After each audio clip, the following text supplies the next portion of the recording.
Et bonjour, c'est Nicolas de immobiliercompagnie.com et dans cette vidéo, on va répondre à la question qu'est-ce qu'un patrimoine?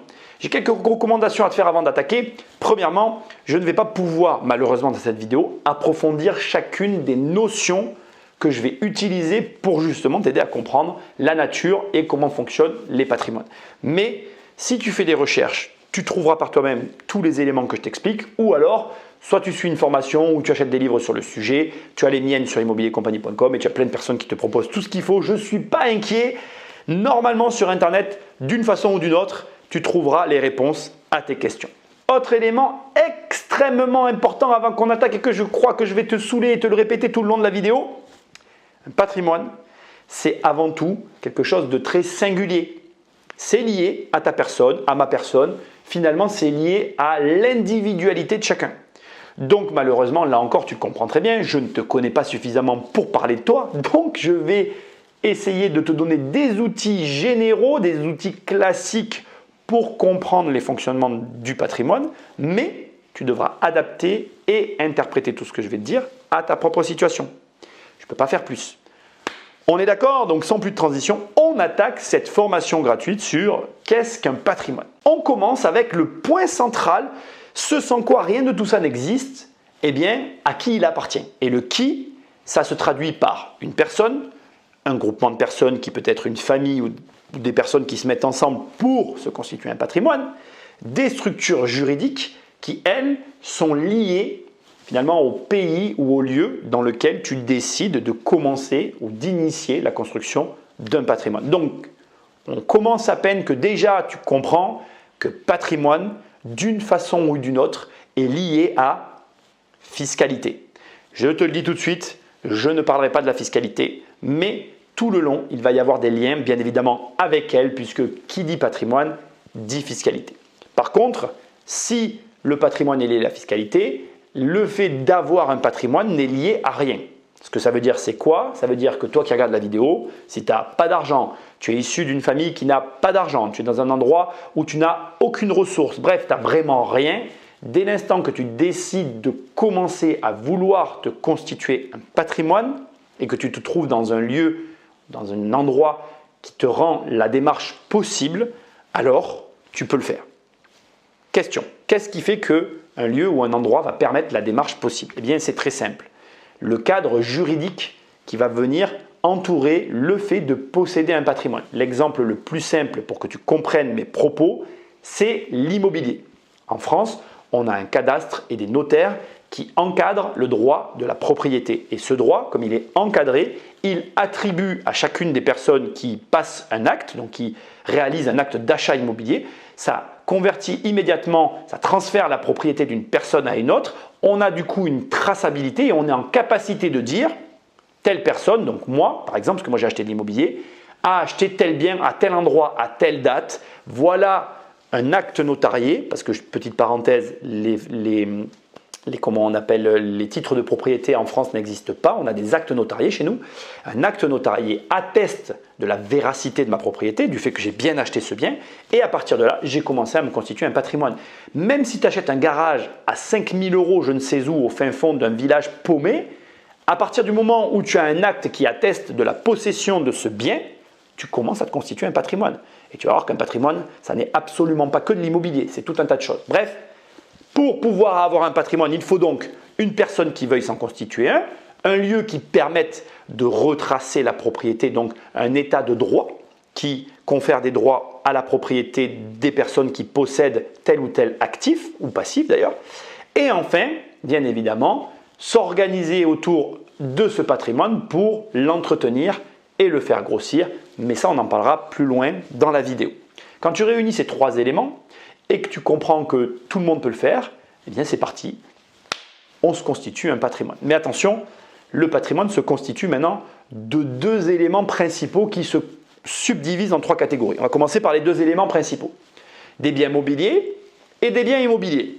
L'immobilier, on va l'éliminer, tu as compris ce que c'était, c'est les biens immobiliers. La caractéristique de ces biens-là, c'est qu'ils sont fixés au sol et que donc en découle la fiscalité du territoire sur lequel se trouve le bien en question. Par exemple, tu as une maison en France, tu n'échapperas pas à la fiscalité française. Tu as une maison en Angleterre, tu n'échapperas pas à la fiscalité anglaise, etc., etc. La particularité, c'est que tu ne prendras jamais ta maison, tu ne la mettras jamais sur ton dos et tu ne la mèneras jamais ailleurs. Alors, il y a des personnes qui démontent les maisons, etc., mais ça reste des cas à part. Même si tu démontais la maison, tu resterais propriétaire du terrain et dans ces cas-là, tu resterais redevable des taxes, s'il y en a, afférentes à la propriété du terrain en question. Ce qui veut dire que donc, le fameux titre de propriété que j'ai mis en avant s'avère être aussi, quelque part, un droit à payer les taxes. Posséder quelque chose t'oblige légalement, puisqu'on est dans des états de droit, à payer l'ensemble des taxes qui y sont attenantes. Donc ça, c'est pour les biens immobiliers qui vont composer ton patrimoine. Autre élément, alors je vais prendre l'exemple de la montre parce que j'en ai une et qu'il est facile, mais bien évidemment, tout ce qui est détachable est transportable. Si tu possèdes une montre qui coûte un certain prix, elle va rentrer dans la catégorie, la première, des biens mobiliers, mobiles. Donc tu as une montre, tu l'as payée 10 000 €, elle vaut 20 000 €, ton patrimoine est équivalent à la valeur de la montre, 20 000 €. Sauf que la valeur de cette montre, elle est liée aussi à la façon dont tu l'as achetée. Et ça, c'est une petite subtilité maintenant que je dois introduire et que tu dois comprendre. C'est la même chose pour la maison. Comment as-tu acheté la maison et la montre? Si tu as acheté la montre 10 000 € à crédit et qu'elle vaut 20 000 €, tu es propriétaire d'une valeur de 10 000 € sur cette montre. Ce qui veut dire qu'en fait, le patrimoine, c'est ce que tu possèdes, mais dans le patrimoine, il y a un calcul à faire qui est le suivant. Actif moins passif égale valeur du patrimoine net. La particularité ici, et c'est très important de le comprendre, c'est que le crédit que tu vas générer vient en déduction et nous donne la valeur nette de ce que tu possèdes et c'est cette valeur qui a réellement la valeur finale de ton patrimoine. Même si certaines personnes ne regardent que l'actif en ignorant le passif, la réalité, c'est que ta réelle valeur nette, c'est l'actif moins le passif. Alors, je vais te donner un petit calcul rapide juste pour te donner un exemple, toujours en gardant les mêmes deux objets qu'on a utilisés, enfin objets, la même maison et la même montre. Imaginons maintenant que tu as acheté une maison de 200 000 €, tu as fait 150 000 € de crédit, tu as acheté une montre, tu l'as payée 12 000 € et elle vaut 25 000 €. Mais en définitive, on va additionner l'ensemble de ces valeurs d'un côté pour l'actif. Donc, 200 000 € c'est la valeur de la maison, 25 000 € c'est la valeur de la montre. On se retrouve donc avec 225 000 € d'un côté et de l'autre côté, on va venir déduire les 150 000 € auxquels on va ajouter les 12 000 €, ce qui nous fait un total de 162 000 € qu'on va venir encore déduire de la valeur générale. Donc on fait 225 moins 162, il reste donc 63 000 €. Enfin il reste, la personne possède un patrimoine de 63 000 €. Maintenant, je suis obligé, avant de continuer sur les trois sous-catégories, d'introduire ici une nouvelle notion qui est extrêmement importante, c'est que les actifs fluctuent, les passifs, eux, sont stables. Alors, façon de parler. En gros, la valeur de la maison, dans l'exemple que je viens de te donner, je l'ai évaluée à 200 000 €. Sauf que tu le sais peut-être, mais les marchés immobiliers montent et descendent. Idem pour le marché des montres. Donc en réalité, au moment où on va réaliser ce qu'on appelle maintenant le bilan financier, c'est ce que je viens de faire de manière simplifiée, en fait on va apprécier la valeur à l'instant T de la maison. Quand la personne a acheté la maison 200 000 €, on était peut-être en 2015 et là-bas la maison valait effectivement 200 000 €. Mais aujourd'hui, au moment où tu regardes la vidéo, la même maison peut valoir 250 ou 300 000 €. Donc du coup, tu comprends que en définitive, la valeur d'un patrimoine, elle est aussi liée à l'économie générale et au moment où on apprécie la valeur en question du bien. C'est pour cette raison que je déteste les gens qui regardent la valeur de ce que possèdent les gens riches. Parce qu'en définitive, ce ne sont que des prix. Il y a un élément hyper important que je vais glisser ici et que je veux que tu entendes et qui est super important, c'est que quand on te donne une valeur de quelque chose, cette valeur n'existe pas.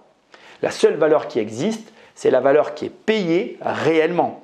Tu peux très bien fantasmer sur le fait que la maison que j'ai payée 200 000 € en 2015, tu estimes qu'elle vaut aujourd'hui 400 000 €. Mais si jamais personne ne te la paye 400 000 € alors que ça fait 3 ans que tu l'as mise sur le marché, que ça fait 3 ans que tu en demandes 400 000 €, elle vaut 400 000 € que dans ta tête. Tu n'auras jamais cet argent. Alors que si tu mets un bien à la vente, par exemple à 300 000 €, que tu as payé toujours 200 000 euros en 2015 et que tu le vends réellement, la maison valait 300 000 euros. Ce qui est déjà très bien, hein, 100 000 euros, c'est super.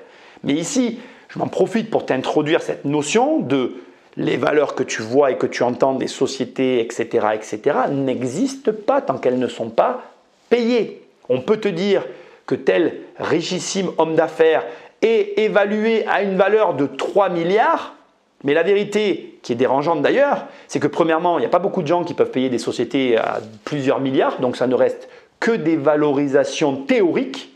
Et deuxièmement, il ne va pas se couper sa source de revenus principale en vendant une entreprise plusieurs milliards et se retrouver ensuite sans aucun revenu. Donc tout ça, ça ne reste que du conditionnel et je te conseille grandement, quand tu entends des évaluations comme ça de patrimoine d'autres personnes, de rester très prudent sur les valeurs que tu entends parce que généralement, elles sont très relatives au fait qu'il faut trouver quelqu'un qui soit prêt à payer le prix demandé. Et ça, c'est très difficile. Plus tu montes dans les prix, moins il y a de gens qui sont capables de payer, moins il y a de gens qui sont capables de payer, plus c'est compliqué d'aller les chercher. Attention aussi, je veux quand même le préciser parce que ce que je dis peut être pris de deux façons différentes. C'est aussi paradoxalement très simple parce que quand il y a peu d'acheteurs potentiels, tu fais très vite le tour de ces gens-là, donc tu peux vite aller les voir, tu peux rapidement réajuster ton prix et finalement rapidement trouver un vendeur à un prix toujours élevé, mais peut-être pas au prix évalué de départ. Bref, ce que je veux que tu retiennes ici, je me suis un peu égaré, mais c'est que la valeur d'un patrimoine, elle est très relative à beaucoup de paramètres que personne ne maîtrise. Maintenant, on va passer aux 3 sous-catégories qui viennent garnir finalement la valeur d'un patrimoine et qui viennent le définir. Premièrement, et alors attention, écoute bien, c'est très important. Premièrement, il y a la valeur économique d'usage et de non-usage. On va le mettre de côté parce que je vais en reparler tout de suite. C'est très particulier et je vais vraiment approfondir un petit peu ce point-là. Donc ça, c'est ce que tu dois aussi considérer dans ton patrimoine, la valeur économique d'usage et de non-usage. Ensuite, il y a les dettes. Je t'en ai parlé, la façon dont tu as acheté, quel crédit tu as fait et pourquoi. Et enfin, en plus de tout ça, il y a tous les éléments hors bilan qu'on ne voit pas. Donc je pense entre autres aux responsabilités et aux risques potentiels. Je vais t'expliquer rapidement, puis je reviendrai après aux valeurs d'exploitation, d'usage et de non-usage. Donc, les responsabilités hors bilan qu'on ne voit pas. C'est par exemple, tu t'es engagé sur quelque chose qui a priori n'est pas visible parce que ça n'est ni un passif ni un actif, sauf que ça va te prendre du temps, ce qui va potentiellement te faire perdre de l'argent ou en tout cas diminuer tes revenus. Je pense par exemple aux personnes qui vont avoir un engagement élevé dans certaines associations ou regroupements et qui le prennent quelque part sur leur temps de travail. C'est un exemple qui me vient comme ça, il y en a plein d'autres. Tu peux avoir tout un tas de responsabilités externes, extérieures, qui soient pesantes et qui représentent un risque pour ton patrimoine. Deuxièmement, les risques potentiels. Je te donne un exemple très simple. Tu prends 2 hommes d'affaires, il y en a un qui se déplace en jet privé et qui a tout un équipage pour se déplacer en jet privé, et il y en a un autre qui se déplace avec un Cessna, un petit avion, mais c'est lui qui pilote. Bon, ben, le risque potentiel est beaucoup plus grand avec le fait que ce soit lui qui pilote que celui qui a tout un équipage et tout un staff qui gère son avion et qui vérifie si l'avion vole correctement. Mais encore plus simple, parce que là l'exemple du jet, ça peut paraître irréaliste, les voitures. Tu vas avoir un homme d'affaires qui a un chauffeur qui conduit jamais et qui finalement ne se déplace que très peu parce que son bureau et son lieu de vie sont très proches. Et puis tu en as un autre qui fait 100 000 km par an en voiture. Bon, ben, le potentiel de risque pour l'homme d'affaires qui fait 100 000 km par an, il est énorme, alors que l'autre ne prend aucun risque. Donc ça, ce sont des éléments hors bilan qui s'apprécient malgré tout parce que quand tu as un patrimoine, tu as une valeur et cette valeur, elle se représente aussi dans les assurances. Et ça, on n'y pense jamais assez. Sache que tout autant que nous sommes, nous avons tous des polices d'assurance. Moi, par exemple, j'en ai vraiment beaucoup parce que j'ai autant de polices d'assurance que ce que j'ai de biens immobiliers, plus les assurances générées par les copropriétés, plus les assurances qui me couvrent, qui couvrent ma famille. Enfin, je ne te ferai pas le truc, mais c'est énorme. Et donc, au niveau des assurances, je représente un certain volume d'affaires, comme au niveau bancaire d'ailleurs, et donc je représente aussi un risque. Chacun à notre échelle. C'est assez affreux, mais je vais quand même te le dire. Un être humain qui n'a aucune valeur, c'est-à-dire qui n'a aucune valeur patrimoniale, s'il vient à mourir dans un accident et que la famille doit toucher finalement une somme en contrepartie de sa valeur intrinsèque, on va toucher quelque chose entre 40 et 50 000 euros. C'est affreux de ramener ça à de l'argent, mais c'est la réalité. Donc plus tu vas avoir d'engagement, de responsabilité et plus tu vas avoir un gros patrimoine, plus ta valeur et les risques que tu représentes vont être appréciés d'une façon différente. Et ça, tu dois aussi le prendre en considération quand tu commences à développer ou à avoir un patrimoine. Maintenant, j'arrête avec ces deux points qui sont finalement couverts. On va s'intéresser rapidement à la valeur économique d'usage et à la valeur économique de non-usage. On commence par la valeur d'usage. On va l'apprécier avec la valeur effective d'exploitation. Ça veut dire quoi? Ça veut dire que ce que tu possèdes, est-ce que c'est exploitable ou pas? C'est une question que tu dois te poser. On va prendre un exemple après, tu vois, un exemple rigolo, puis un exemple concret moins rigolo. Enfin, ou plutôt l'inverse, mais bon, tu vas voir. Donc, la valeur d'exploitation d'usage, auquel il faut inclure la valeur d'acquisition à laquelle on déduit le coefficient d'usure. Ça, c'est finalement ton exploitation d'usage. Typiquement, je vais prendre un cas tout bête, tu prends un appartement que tu loues. D'accord? Et là, on a un bien qui est un actif, qui a une valeur d'usage avec une exploitation effective, la location, qui a une valeur d'acquisition moins le coefficient d'usure. Il y a quelqu'un à l'intérieur qui use l'appartement et à l'arrivée, mon bien va valoir un prix. Et ce prix-là, il va être variable aussi par rapport à l'économie, à ce qu'on a vu tout à l'heure. Bref, on s'est compris. Ensuite, on y oppose les valeurs économiques de non-usage. Et alors là, c'est très différent. C'est toujours la valeur d'existence ou la valeur d'acquisition à laquelle on ajoute et non pas on déduit la valeur pour autrui. C'est-à-dire que tu vas acheter par exemple, toujours pareil, on va prendre l'exemple de ma montre. Voilà, et on va prendre même l'exemple de la montre, celle-ci que je porte, qui a une valeur ridicule. Et elle n'a que comme valeur la valeur à laquelle je vais réussir à la vendre à quelqu'un. C'est-à-dire que moi je l'ai payé un prix, admettons 500 €, je crois que d'ailleurs c'est le prix que je l'ai payé, et si je la revends, je vais peut-être réussir à la revendre que 100 ou 200 €. Mais ce n'est pas la valeur, peut-être même pas la valeur de construction de la montre, parce qu'elle est en céramique. C'est la valeur à laquelle quelqu'un sera d'accord de me la payer. Donc tu vois bien que premièrement j'ai perdu de l'argent si je la vends 100 ou 200 €, mais deuxièmement son prix de revente est dépendant à la valeur d'autrui. Et ça, c'est une réalité. Donc maintenant, on rentre dans une discussion que je n'ouvrirai pas et que je ne fermerai pas, mais que je vais initier pour que tu y réfléchisses, qui est très intéressante par rapport au patrimoine, qui est la résidence principale, le lieu dans lequel tu habites. La maison pour laquelle la plupart des gens font un crédit, qu'ils occupent et qu'un jour ils revendront ou pas d'ailleurs. Il faut savoir que la résidence principale ne fait pas consensus. Si tu fais des études supérieures en immobilier ou que tu fais même des études normales, tu vas trouver deux grands mouvements. Tu vas avoir ceux qui vont dire que la résidence principale, c'est un actif, et tu as ceux qui vont te dire que la résidence principale, c'est un passif. Alors pourquoi je ne trancherai pas? Je ne trancherai pas déjà parce que premièrement, moi j'ai fait une formation sur le sujet et qu'il faut voir l'ensemble de la formation pour comprendre finalement comment moi j'aborde le problème de la résidence principale. Et ça me fait la transition parfaite, c'est justement là pour moi la clé.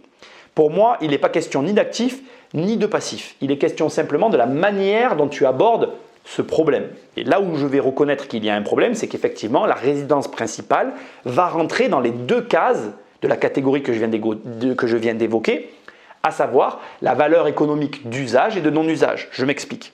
La valeur économique d'usage, tu uses ta résidence principale, mais elle ne t'apporte aucune valeur d'exploitation effective. Comme tu l'occupes, tu te garantis simplement que finalement une occupation que tu dois avoir dans un lieu. Mais elle ne te rapporte pas d'argent. A l'inverse, toujours dans la catégorie d'exploitation d'usage, tu uses ta maison. Donc tu dois y appliquer un coefficient d'usure, à laquelle il faut bien évidemment ajouter la valeur d'acquisition. Mais cette même résidence principale, tu la retrouves aussi paradoxalement, et c'est là que ça devient intéressant, dans la valeur d'exploitation de non-usage. Parce que premièrement, comme elle n'a pas de rapport, elle ne te produit aucune valeur et donc il y a toujours cette valeur d'acquisition, mais à laquelle tu dois ajouter maintenant la valeur à laquelle tu vas réussir à la vendre à autrui. Alors là, l'intérêt, et c'est là où ça devient paradoxal, c'est que très souvent, les maisons, quand on les occupe et qu'on les garde suffisamment longtemps, la plupart des gens gagnent de l'argent. Mais qui ne connaît pas une histoire de quelqu'un qui a acheté un bien, qui l'a revendu moins cher et qui ressort de l'opération avec un crédit sur le dos? Qui n'a pas une histoire à raconter avec une résidence principale qui se termine mal parce que les personnes ont pris un crédit trop gros, qu'ils ont perdu leur emploi et que leur maison, qui était le rêve de leur vie, est devenue finalement leur enfer personnel? Donc tu vois bien que la résidence principale, c'est un vrai sujet qui ne remplit pas complètement les deux cases, qui ne se place pas plus d'un côté que de l'autre et pour laquelle il faut avoir une vraie réflexion et un plan. Sujet de ma formation. Maintenant, c'est intéressant parce que garde en tête cette histoire de plan, tu vas voir que finalement, comme je viens de le dire pour la résidence principale et pour tout un tas d'autres éléments, très souvent le problème, c'est le plan et la manière dont tu abordes les choses.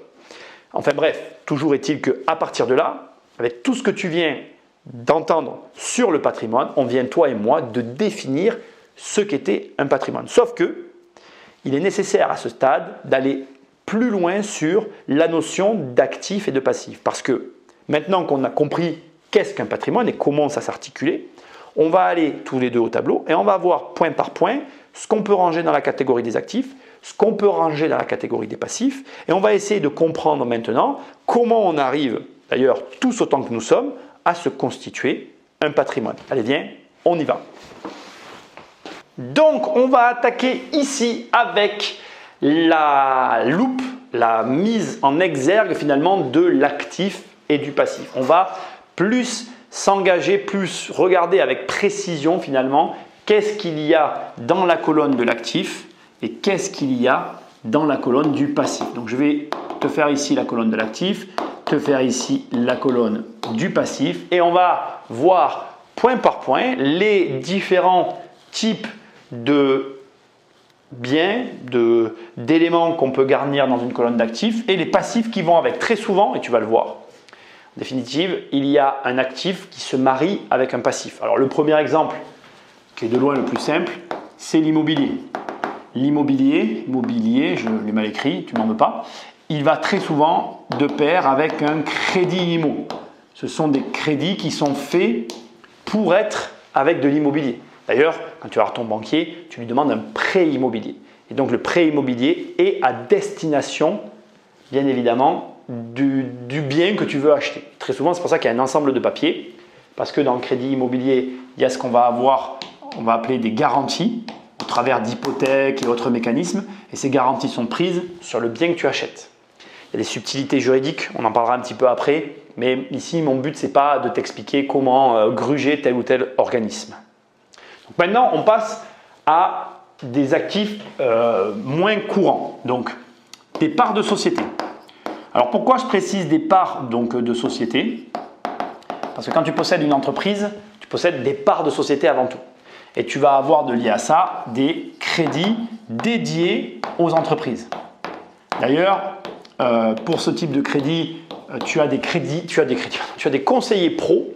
Et les conseillers pros travaillent spécifiquement avec les sociétés et sont capables de débloquer un prêt dédié à diverses activités, achat de matériel, enfin diverses choses. Donc voilà, les sociétés ont elles-mêmes des crédits qui leur sont affectés. Ensuite, tu as les placements financiers. Placements financiers, je ne l'écris pas en entier, c'est pas grave. Là, je vais écrire crédit affecté. Volontairement, je ne vais pas rentrer dans le détail. Crédit, je ne vais pas écrire particulier, mais crédit affecté. Alors, tu ne le sais pas, mais dans tout ce qui est placement financier, tu as la possibilité, via différents mécanismes financiers, d'accéder à des prêts. Mon rôle ici, ce n'est pas de te parler de ça, mais il faut que tu saches que si tu fais un placement financier, tu vas pouvoir, alors là je parle notamment à des titres de bourse, peut-être divers éléments, tu vas pouvoir avoir accès à des prêts qui sont là aussi dédiés et qui te permettent d'avoir de l'argent. Par exemple, un truc hyper connu, je te prendre ici dans le cas des placements financiers, les SCPI, tu as des personnes spécialisées dans les crédits liés aux SCPI. Bref, tu feras des recherches. Moi, mon but ici, encore une fois, ce n'est pas de rentrer dans le détail de tout ce que tu peux faire. Voilà. Je vais mettre les prêts d'usure. Donc, j'allais écrire usurier, mais ce n'est pas vraiment ça. Prêt entre particuliers. Donc là, en fait, le prêt entre particuliers, ça serait de la dette que tu vas aller lever, non pas auprès d'un organisme financier, mais soit de personnes que tu connais, soit pour des prêts entre particuliers, mais encadrés. Donc ici, tu as un CERFA, d'accord, qui est le 10142, qui te permet d'encadrer ce type de prêt et qui te permet d'avoir des documents qui valident l'opération que tu auras générée financièrement. Alors bien évidemment, je te le dis, c'est très important, quand tu fais des prêts, de transférer, d'obtenir de la personne qui te prête ce type de papier. Parce que derrière, ce n'est pas grave d'emprunter de l'argent. Ce qui est grave, c'est de ne pas avoir les justificatifs qui vont avec. Encore une fois, je me répéterai peut-être dans cette vidéo, mais quand tu mens ou que tu caches la vérité, même si tu ne la connais pas, parce que je sais qu'il y a beaucoup de gens qui ne sont pas au courant qu'un prêt entre particuliers ou même entre membres de la même famille peut être encadré, bien, si tu ne donnes pas ces informations-là, tu te mens d'abord à toi-même. Et de ne pas en parler, c'est un tort parce que ça peut aussi être un avantage. Ça peut être vu de différentes façons. Et dans tous les cas, en tout cas en ce qui me concerne, moi j'ai toujours joué relativement franc jeu. Je ne te dis pas que j'ai jamais fait de choses borderline. On a tous à un moment donné flirté avec soit des vides juridiques ou avec des particularités que nous autorise plus ou moins la loi. Mais ne pas encadrer ces opérations-là, pour moi, je trouve ça dommage parce que la finance, le patrimoine et ce type de mécanisme financier, c'est le cœur de ton organisation et si ce n'est pas carré, ça ne le sera pas au niveau du résultat. Et avoir un résultat qui est château-branlant, ça n'aide pas pour avoir de nouveaux partenaires pour aller chercher de la dette. Et je ne te cache pas que c'est la dette qui t'enrichit quand elle est bien faite, d'accord? Les polices d'assurance, d'accord? Donc là, on se retrouve pareil avec des crédits affectés. Donc, bon, je ne vais pas le réécrire, mais je vais faire ça plutôt. D'accord? On va faire ça et on va mettre une étoile. C'est encore la même chose. Quand tu as une police d'assurance, tu as des crédits affectés à la police d'assurance qui peuvent être souscrits selon un cadre. Mon rôle ici, ce n'est pas de venir t'expliquer tous les mécanismes, mais c'est possible. En tout cas, ce qu'il y a de sûr, c'est que même si tu as une police d'assurance, ben, tu vas pouvoir avoir de l'actif en plus. Là, typiquement, pour moi, tu vois, la police d'assurance, tu vas avoir un faible pourcentage actuellement avec les taux, mais ça peut évoluer. Mais on est pour moi dans des actifs, certes, mais qui ne rapportent rien. On va en parler tout à l'heure. On va regarder un peu toute cette colonne d'actifs parce que pour moi, il y a le mérite de faire une classification par flux. Mais ça, on va en parler dans un instant. Ce que toi, tu dois retenir, c'est que finalement, tous les actifs ont leur équivalent en passif. Ok? Donc, tout ce qui est meubles, télé, etc. Bon, tu l'as compris, on est sur du crédit conso. D'accord? Ok? Tout ce qui est voiture, on est sur du crédit voiture, véhicule. Ok? Donc, tu veux une voiture, tu peux faire un crédit pour ça. Tu veux des meubles, tu fais un crédit machin. Les œuvres d'art. Donc là, on est sur des crédits, du prêt sur gage, des prêteurs sur gage. Donc c'est aussi possible, il y a beaucoup de gens qui ne le savent pas. Mais tu peux faire des prêts sur gage sur tes œuvres d'art. Donc tu amènes ton œuvre d'art, tu la poses et on te fait un prêt dessus. Voilà, c'est aussi simple que ça. Maintenant, il reste la propriété intellectuelle. Donc là, on est soit sur des crédits spécifiques, soit sur de l'avance. Très souvent dans les propriétés intellectuelles, en fonction de… Attention, c'est très particulier. C'est plutôt l'inverse. On va te faire une avance sur… Par exemple, un écrivain qui écrit un bouquin, il peut avoir une avance sur le cachet de son écriture pour la vente de sa propriété intellectuelle. On est sur une forme de prêt, même si derrière, il y a une forme de talent. Et après, il y a toutes les singularités que je ne peux pas nommer qui vont avoir leur équivalent en spécifique. Donc, je m'explique. Tu vas avoir, bon ben là je vais passer quand même quelques crédits un peu spécifiques. Il y a tout un tas de choses qui peuvent être faites avec certains actifs et qui vont trouver en face de toute façon un crédit dans cette liste-là qui leur permettra d'exister. Un exemple que je donne justement dans mon livre, moi j'avais un client quand je travaillais en tant que courtier en prêt qui faisait des crédits hypothécaires pour acheter des chevaux. Je raconte l'histoire dans le livre, je ne vais pas m'étaler ici, ce n'est pas l'objectif. Il faut comprendre maintenant donc qu'on va s'attarder une seconde maintenant sur les flux. Je vais effacer tout ça. Et on va s'attarder sur la qualité des flux que peuvent générer. Alors, est-ce que je ne pourrais pas faire une petite gomme? Est-ce que je vais y arriver? Oui, petite gomme, bien. On va faire ça comme ça en évitant de tout casser. On va s'intéresser maintenant sur la qualité des flux que peuvent générer chacun de ces actifs et apprécier du coup mieux la valeur du crédit que tu mets en face. Parce que regarde, la valeur d'un bien immobilier locatif, d'accord, elle n'est absolument pas la même que la valeur d'un canapé que tu mets dans ton salon. Et encore que c'est très relatif parce qu'on va en parler tout à l'heure, ce que beaucoup de gens ignorent, c'est que tu peux arriver à faire passer des passifs dans la case d'actifs. Mais ça, je vais t'en toucher aussi un mot dans un instant. Donc, soyons très clairs. Pour moi, aujourd'hui, les éléments dans cette colonne qui ont le plus de valeur, ce sont les suivants. Donc, 1, l'immobilier avec à niveau égal les parts de société et toujours les placements financiers de type bourse et dans mon cas exclusivement bourse. Pour moi, ce peloton de tête est réellement la part du roi au niveau de ce qui constitue un patrimoine et qui génère le plus de flux.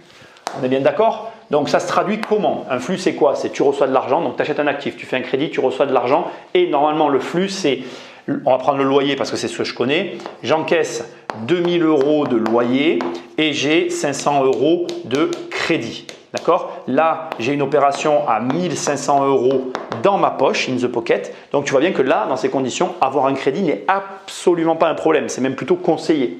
D'accord? Donc, ce type d'opération est réalisable avec l'immobilier, les parts sociales et les placements. Il y a une mention spéciale pour les voitures et les œuvres d'art. Pourquoi? Deux éléments très importants. Les voitures de collection.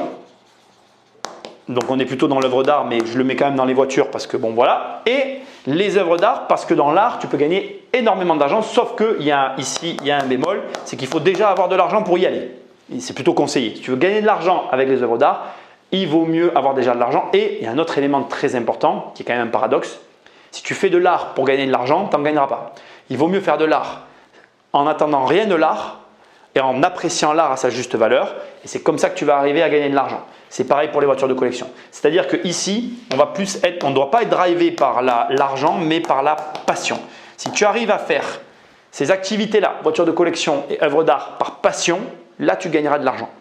Et récemment, j'ai entendu des histoires assez folles. Là, j'ai une connaissance qui a acheté une voiture 16 000 €, une voiture de collection. Hein. Il a acheté 16 000 € il y a 6-7 ans. Il a des travaux à faire dessus. Il n'en a pas pour beaucoup. Enfin, c'est son métier, donc voilà, c'est un cadre particulier. S'il m'écoute d'ailleurs, je le salue. Et il me disait qu'il peut revendre la voiture entre 90 et 110 000 €. Et je crois qu'il en a pour 15 000 € de travaux dessus. Donc on est sur une opération, sur une voiture de collecte à 32 000 €, tu vois. Revente potentielle, on va mettre 100 000 €. On a une belle marge à l'arrivée. Mais c'est un passionné, il ne fait pas ça pour l'argent. D'ailleurs, pour ça que la voiture, d'ailleurs, elle est dans un coin et elle n'est toujours pas rénovée. D'ailleurs, on en parlait, on en rigolait. Il me disait, de toute façon, moi, cette voiture, je l'aime. Je ne me vois pas la vendre directement. Donc, c'est pour te montrer que, voilà, il y a des particularités, il y a des endroits où on peut gagner de l'argent, mais où c'est compliqué. Après, pour le reste, j'ai beaucoup moins d'affection. Alors, bien évidemment, la propriété intellectuelle, c'est quelque chose qui rapporte de l'argent, mais c'est aussi une compétence. Tu écris un livre, le livre se vend, tu gagnes de l'argent sur l'ouvrage, tu as une propriété intellectuelle et du coup, tu as écrit une fois le livre, il te rapporte jusqu'à ta mort. Donc, c'est effectivement quelque chose de très intéressant, mais c'est quelque chose d'à part. Tu ne peux pas arriver et te dire, je vais le faire. Et encore que, il y a les brevets, il y a plusieurs choses. Et je pense que si tu l'anticipes, tu peux arriver à te créer de la propriété intellectuelle aujourd'hui. Ne serait-ce aussi que regarde ces vidéos. Tu es en train de regarder une vidéo. Moi, je l'ai produit une fois et puis elles sont vues tous les mois. Et même si aujourd'hui, je ne peux pas dire que les revenus de Google représentent des sommes folles pour moi, ça représente quand même de l'argent et je prends l'argent qu'on me donne. Hein. Donc, il faut bien comprendre qu'aujourd'hui, la propriété intellectuelle, c'est quelque chose qui, avec l'avènement d'Internet, va se démocratiser. Et si tu arrives à prendre les bonnes positions, tu peux venir comme ça garnir le rang de tes actifs. Et d'ailleurs, ça nous amène maintenant sur un point très intéressant qui est les notions d'indépendance financière que j'aime pas trop mais dont je vais parler quand même. C'est pas que j'aime pas ça, c'est que je trouve que c'est… voilà, bon, je ne vais pas donner mon avis, on s'en fiche, je suis quand même globalement assez d'accord avec ça.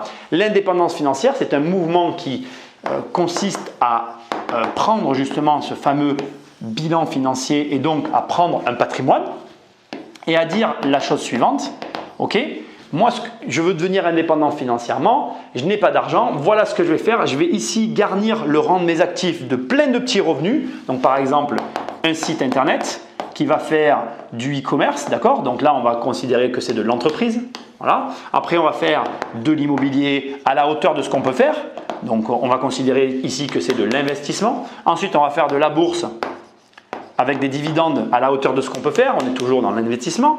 Ensuite, on va écrire un livre, on va faire de la propriété intellectuelle. Là, on est dans l'entrepreneuriat toujours. Et on va venir comme ça garnir à la hauteur de ses propres moyens le rang de ses actifs, de sorte que chacun d'entre eux ici génère des flux et que la somme de ces flux couvre nos frais et nous libère du salariat. Donc ça donnerait quoi? Imaginons que le site ici te rapporte 1000… Ah mince, je voulais écrire d'une autre couleur, ça ne le fait pas. Non, ça je voulais le garder.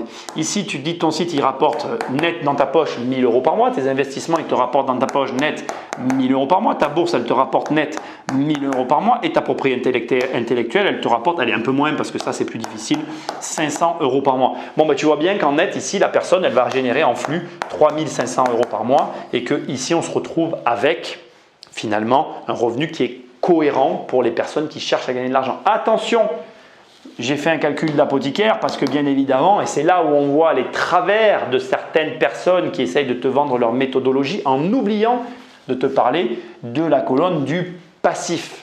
Et ça, c'est hyper important. Si le site internet te rapporte 1 000 € par mois, mais que derrière, tu as… bon, alors moi j'ai dit net tout à l'heure, donc je n'ai pas le droit d'écrire ce que je m'apprêtais à écrire, mais si maintenant en chiffre d'affaires, le site internet fait 3 000 € par mois et qu'en passif, tu as 4 000, ben, tu perds de l'argent. Si l'immobilier te rapporte 3 000 en chiffre d'affaires et que tu as 2 500 € de crédit, ben en réalité, c'est que 500 que tu gagnes, etc., etc. Donc toi, ton travail, c'est toujours de faire attention au montant du passif qui s'oppose à l'actif qui t'est présenté. Ça, c'est capital. Si tu n'arrives pas à faire ça, tu ne peux pas apprécier à sa juste valeur l'actif qu'on te montre. C'est pour ça que, d'ailleurs, à ce sujet, j'en profite pour faire une petite parenthèse, quand quelqu'un te donne ces chiffres, c'est biaisé d'office en fait. Tu ne peux pas prendre en considération les chiffres qu'une personne te présente volontairement, surtout s'il ne te montre que des entrées sans même te montrer les sorties, parce que c'est les sorties qui font apprécier la vraie valeur des entrées. Et j'insiste parce que moi j'ai fait des séminaires et je vois dans les séminaires qu'il y a des gens qui arrivent et quand ils te demandent quelle est la valeur de ton patrimoine, pour te le faire dire, ils te donnent la valeur du leur, mais le problème c'est que qu'est-ce qu'ils te disent en fait? Et c'est très compliqué, il y a beaucoup de gens qui préfèrent ne pas penser au passif. Mais ce n'est pas une bonne manière de procéder. Le passif fait partie de l'ensemble et crois-moi, c'est beaucoup plus valorisant de dire ben voilà, moi j'ai 1, 2, 3, 4 millions d'euros de patrimoine net que de venir et de dire j'ai 8 millions mais en vrai j'ai 5 millions de dettes, quoi, tu vois, et que tu caches les 5 millions pour ne pas dire qu'en réalité ben, tu n'en as que 4. Donc voilà, sois vigilant. C'est important de comprendre qu'un patrimoine, ça s'apprécie dans sa globalité et que du coup, on ne peut pas le voir que d'un côté ou d'un autre. D'ailleurs, ça me fait la transition parfaite avec ce que je m'apprête à te dire, c'est qu'en fait, un patrimoine s'apprécie globalement. Alors écoute bien ici, c'est très important. D'abord, je ne fais que te le répéter depuis le départ, mais on va partir sur du global. Mais avant de parler du global, il faut revenir sur la nature des flux.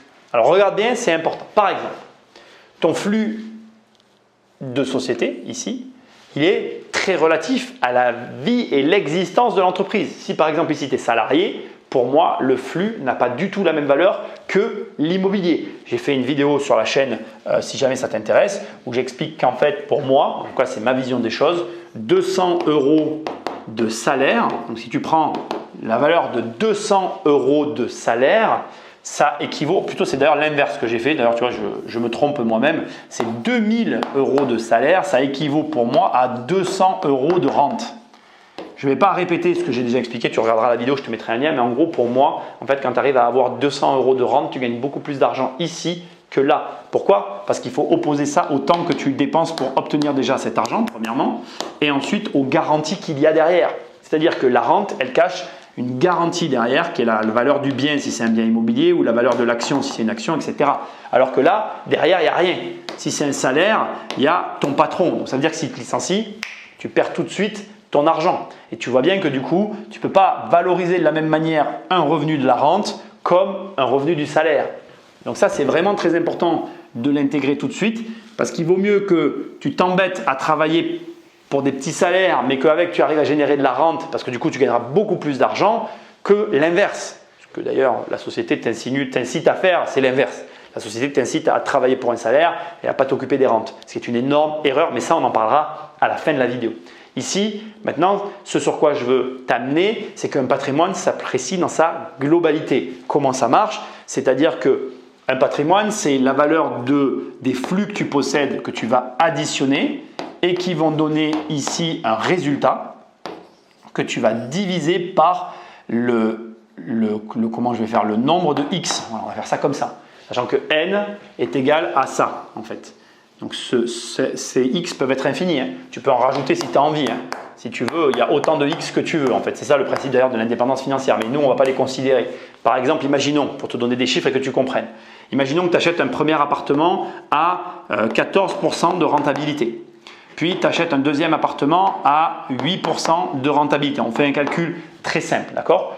8 plus 14, ça fait 24. Donc tu vois, résultat divisé par donc 8 plus 14, donc R c'est la somme qu'on divise par le nombre d'inconnus, enfin de connus plutôt. Donc 14 plus 8, ça fait, j'ai dit 24, ça fait 22, pardon. Heureusement que je compte. Que je divise par maintenant le nombre de chiffres que j'ai, ça fait 2 et ça égale 11%. Et ça, tu dois le considérer. Il y a beaucoup de gens qui vont traiter opération par opération, sauf que ton patrimoine, c'est une globalité. Et c'est pour ça que tu peux te permettre, si tu as bien acheté, de peut-être aller acheter à un moins bon pourcentage dans une ville plus valorisée et ainsi tu vas pouvoir manager ton patrimoine vers le haut sur différentes colonnes. Je m'explique parce que je veux que ce soit clair pour toi. Un patrimoine, c'est de l'actif moins du passif, mais comme je te l'ai expliqué tout à l'heure avec l'exemple de la maison qui fluctue par rapport à la valeur de marché, tu sais très bien que par exemple dans des grandes villes, la valeur des biens fluctue beaucoup plus vers le haut que dans les petits villages où là c'est plutôt stagnant en fait.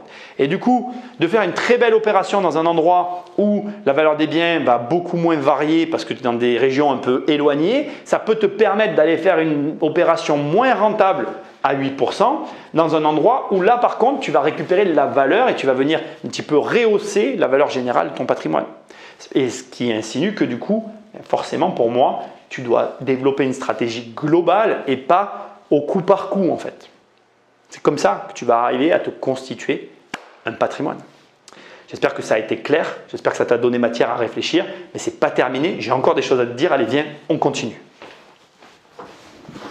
À ce stade, tu as compris normalement l'ensemble et la vision globale, je t'avais dit que je répéterais souvent le terme de globalité, pour apprécier ce qu'est et comment fonctionne un patrimoine.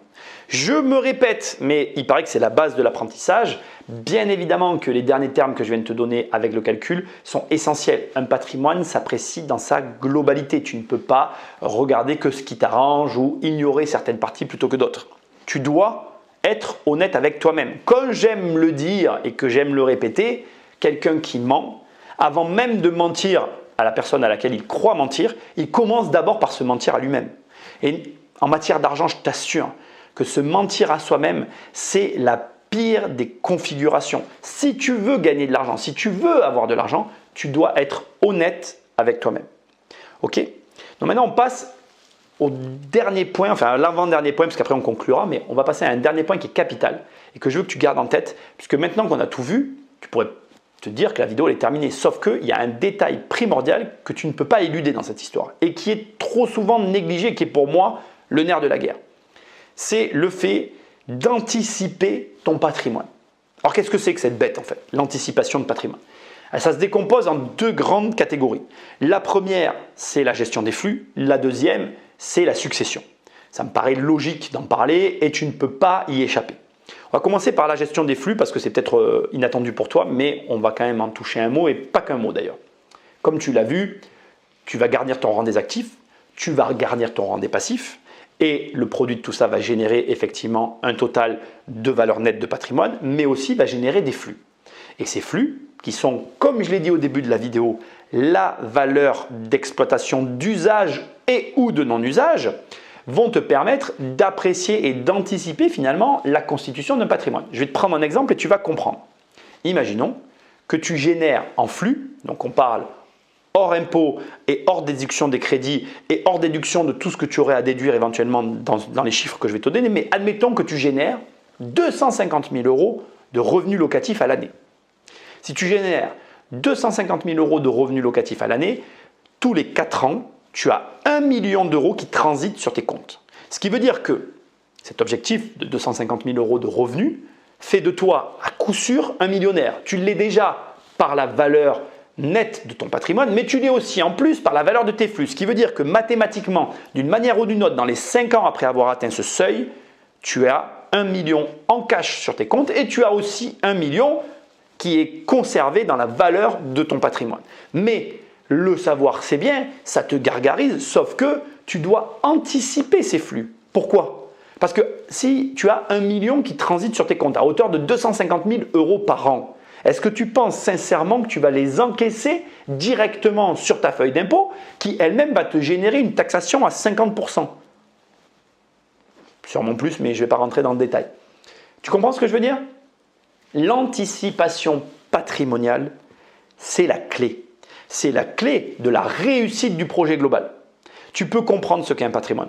Tu peux commencer à te construire un patrimoine. Tu peux voir et avoir un gros patrimoine. Mais si tu n'anticipes pas un minimum tout ça, tu vas droit dans le mur. Et si je ne t'en parle pas, je ne t'explique pas ce qu'est un patrimoine. Et Un patrimoine, c'est de l'anticipation. Tu dois en permanence anticiper le mouvement d'après. J'ai toujours répété cette phrase.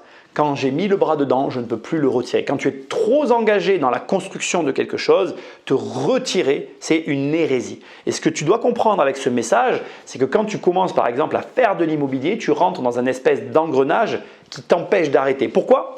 Mais parce qu'à chaque fois que tes revenus augmentent, sur l'année d'après, tu génères une nouvelle fiscalité. Et pour amortir cette fiscalité, tu dois générer de nouveaux revenus. C'est le lapin qui se mord la queue. C'est peut-être pas le lapin d'ailleurs, c'est le chien, mais tu m'en veux pas. On s'est compris. Donc, un patrimoine, c'est aussi et surtout l'anticipation patrimoniale au travers de tes flux. Et tu dois tous les ans te poser et calculer ton imposition présente tout en calculant ton imposition future pour te permettre d'anticiper premièrement les mouvements que tu dois faire et deuxièmement les acquisitions que tu vas devoir générer.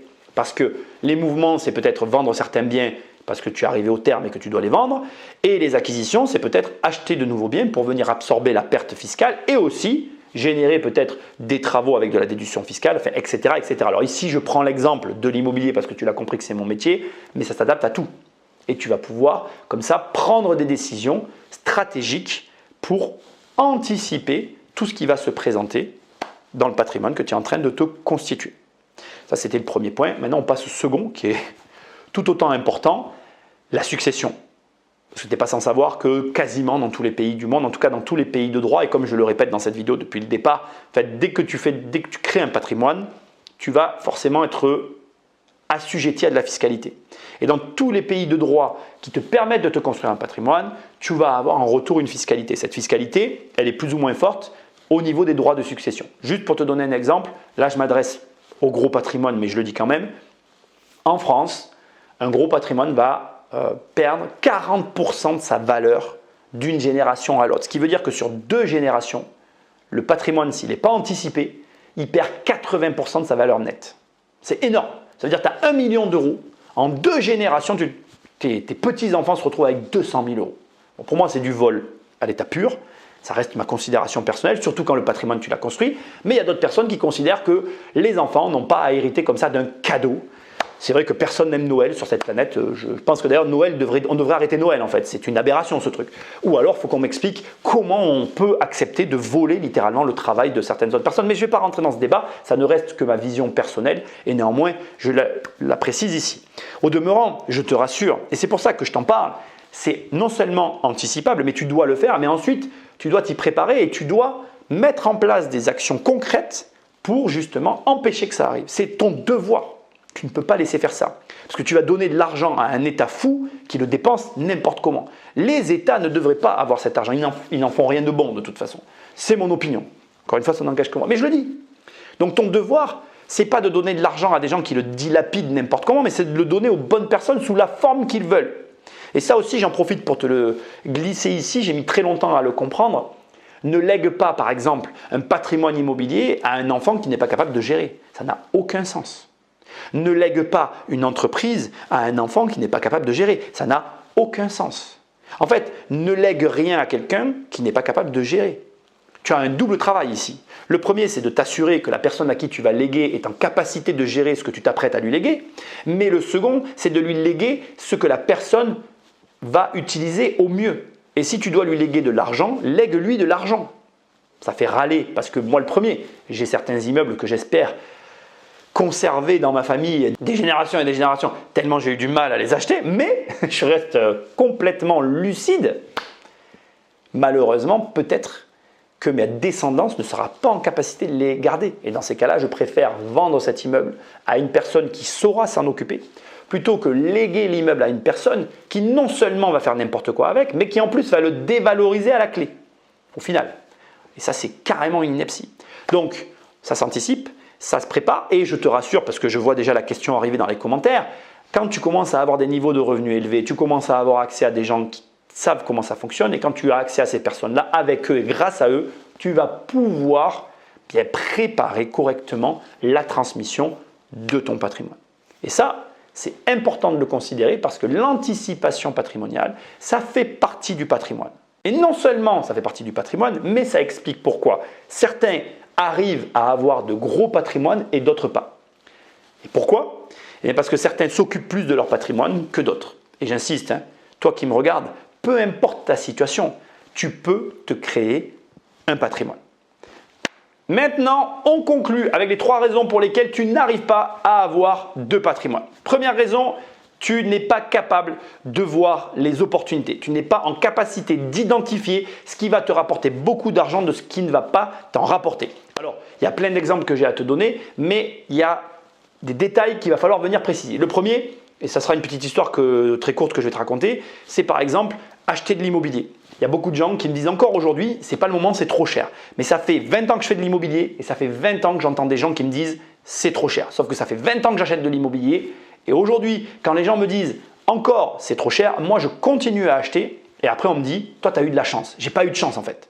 J'ai continué à acheter quoi qu'il advienne. Et j'ai mis beaucoup d'argent dans l'immobilier. On parle de millions d'euros. Donc il faut arrêter à un moment donné. Ce qui m'amène à cet autre élément qui me fait doucement sourire, c'est quelle est ta capacité à prendre de gros risques. Parce que les gens veulent gagner de l'argent, mais ils ne veulent pas prendre de risques. Et les gens te disent qu'ils veulent être riches, mais ils ne veulent rien faire pour le devenir.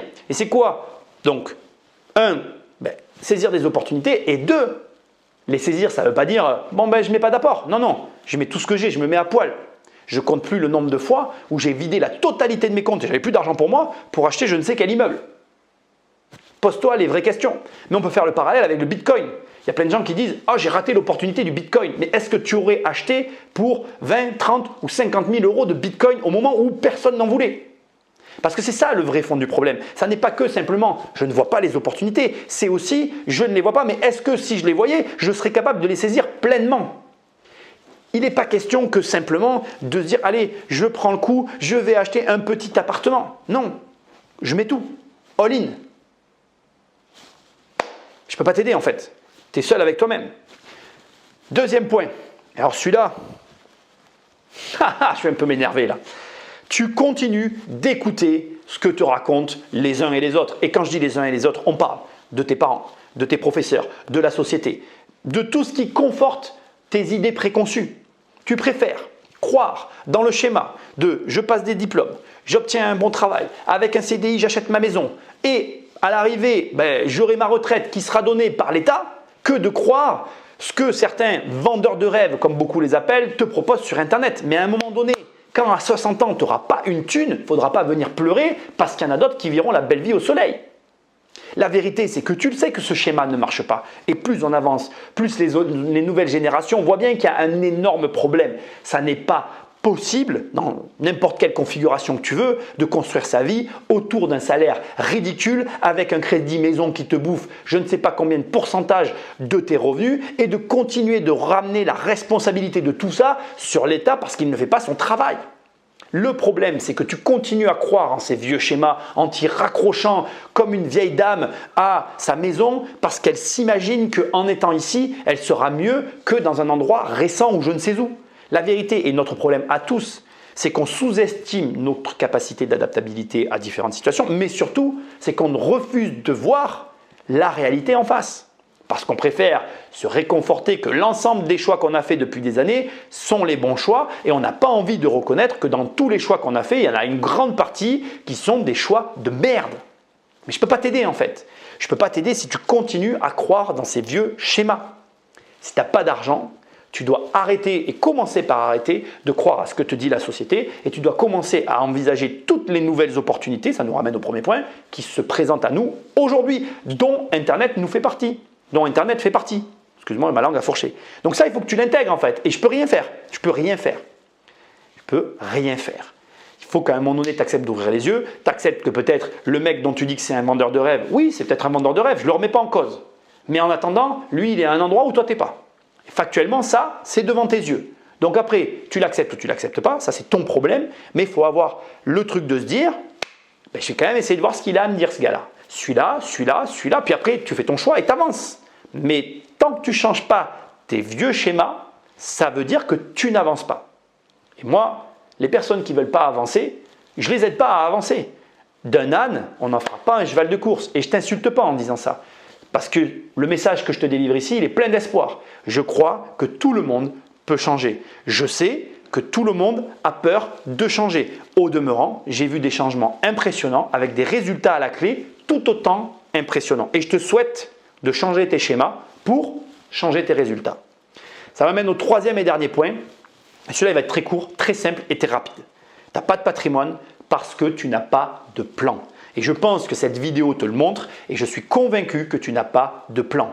Et putain, mais arrête de croire que les mecs n'ont pas de plan B ou arrête de croire tous ces gens qui te disent « Vas-y, lance-toi et te pose aucune question ». Pas du tout. Il faut que tu commences par élaborer un premier plan. Puis ce premier plan, oui, ça sera un plan pourri parce que ça sera le premier et c'est normal. Tu feras un deuxième plan et ton deuxième plan, tu sais quoi? Mais ça sera aussi un plan de merde. Tu le referas, c'est pas grave. Moi, j'ai dû en faire 15, 20, 50, 100 de plans dans ma vie. Ça m'a jamais gêné en fait. Je les refais inlassablement jusqu'à ce que je trouve la bonne orientation. Le bon vecteur, la bonne tangente par laquelle je vais arriver à atteindre mes objectifs que je suis en train d'atteindre au demeurant.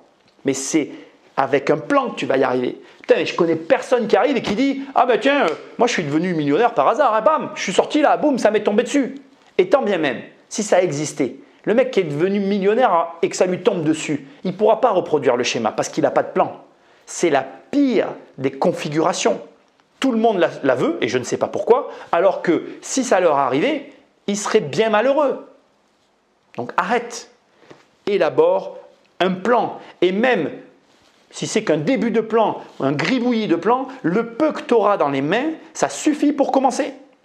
Donc pose-toi, réfléchis un peu, élabore un plan pour justement te créer un patrimoine. Comprends que tout le monde, je dis bien tout le monde, peut avoir un patrimoine. Et c'est pour ça que je te disais dans le deuxième point, arrête d'écouter la société, arrête d'écouter les gens qui te disent il y a des pauvres et il y a des riches. Dès l'instant que tu écoutes un mec qui dit qu'il y a un pauvre et qu'il y a un riche, dans ta tête tu te dis, moi comme je ne suis pas riche, je ne peux pas faire de plan pour le devenir. Je peux le devenir qu'en gagnant au loto. Et c'est la pire des croyances que tu insinues dans ta tête, que tu insémines là, ici, qui t'empêchera d'avoir tout ce que tu veux. Parce que le pire, c'est que rien que d'être là, tu es déjà le gagnant d'une course avec des millions, voire des milliards de spermatozoïdes. Et oui, tu es le meilleur d'entre tous. Tous ceux qui m'écoutent ici, vous êtes déjà les meilleurs d'entre tous. Vous avez déjà gagné en fait d'être vivant. Donc, vous êtes déjà les meilleurs. Si au meilleur, tu ne leur challenges pas avec la meilleure des compétitions ou tu ne leur proposes pas le meilleur des plans, ben, tu ne feras rien de ta vie.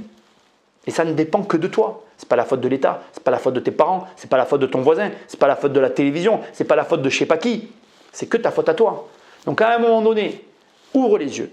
Bouge-toi les fesses, prends une putain de feuille, prends un putain de stylo, fais un putain de plan. Et si ce plan il est pourri, c'est pas grave, c'est même ok, c'est même normal. Je vais même te dire que si le premier plan il n'est pas pourri, c'est que soit tu es un génie, et dans ces cas-là, dans 2 ans, tu feras partie des vendeurs de rêves et tu seras millionnaire, sauf que ce sera vrai et que du coup, il va falloir que tu le prouves. Soit c'est juste le processus que tout le monde a suivi en fait. Tout le monde a commencé en se disant je vais faire comme ça et ça s'est jamais produit en fait. Donc du coup il a fait comme ça, puis il a refait comme ci, puis il a refait comme ça et puis au bout d'un moment on a tous eu des résultats. Et quand on a eu des résultats, normalement c'est normalement constitué comme nous tous, tu vas appuyer très fort sur le truc qui marche et puis ça va continuer de marcher et puis tu vivras ta vie, tu auras un patrimoine, tu seras riche, tu auras de nouveaux problèmes mais crois-moi, ils sont largement acceptables ceux-là. Et entre nous, je le souhaite à tout le monde.